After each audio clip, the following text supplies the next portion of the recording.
Osama bin Laden, a name synonymous with modern terrorism, was born on March 10, 1957, in Riyadh, Saudi Arabia, into a family of immense wealth and influence. His father, Mohammed bin Awad bin Laden, was a construction magnate whose company became instrumental in shaping Saudi Arabia's infrastructure, cultivating close ties with the Saudi royal family. Osama, one of over 50 children in the bin Laden household, grew up in privilege, educated in elite schools in Jeddah, where he studied economics and business administration. During his formative years, he was deeply influenced by conservative Islamic teachings, which would later shape his worldview. The death of his father in a helicopter crash when Osama was 10 years old marked a pivotal moment, though his inheritance ensured financial security, allowing him to pursue his ideological ambitions.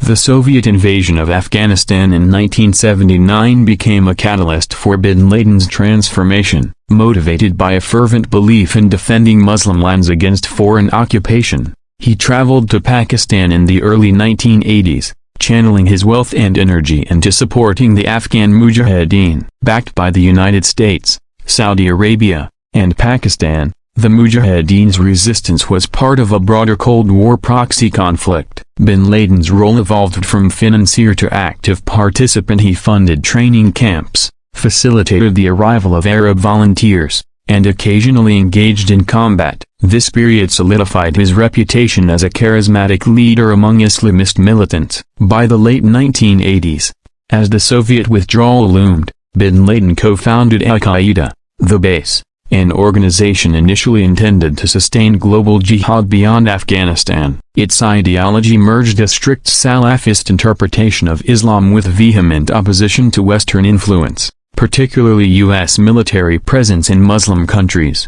The 1990 Gulf War marked a turning point. Bin Laden, outraged by the Saudi monarchy's decision to allow U.S. troops on Saudi soil, home to Islam's holiest site, he publicly denounced the ruling family in the West. Stripped of his Saudi citizenship in 1994, he relocated to Sudan, where Al-Qaeda began expanding its operations. Under his leadership, the group trained militants, orchestrated attacks, and forged alliances with other jihadist factions. The 1993 World Trade Center bombing, though not directly orchestrated by bin Laden, hinted at the emerging threat. By 1996, pressured by international scrutiny, Sudan expelled him, forcing his return to Afghanistan, now under Taliban control. There, he declared war on the United States in the 1996 fatwa, citing U.S. support for Israel, sanctions on Iraq, and military presence in the Arabian Peninsula as grievances.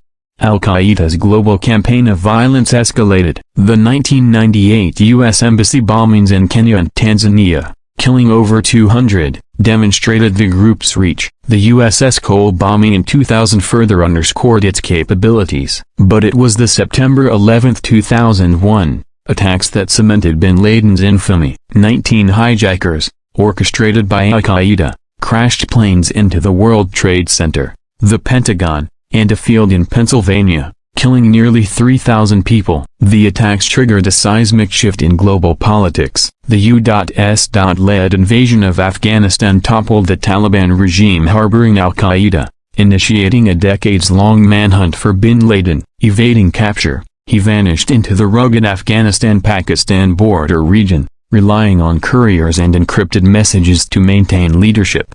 Over the next decade, bin Laden became a spectral figure, periodically releasing audio and video messages to inspire followers and claim responsibility for attacks, including the 2005 London bombings.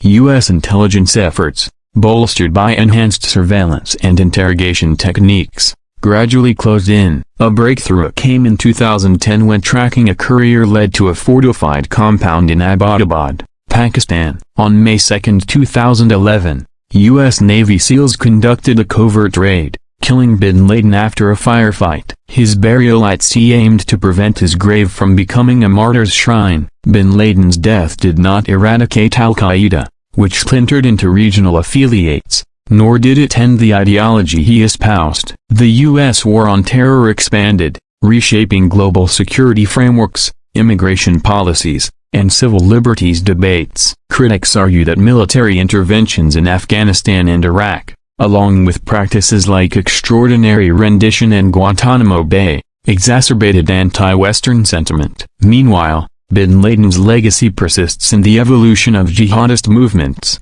including the rise of ISIS, which capitalized on the power vacuums and sectarian divisions he exploited.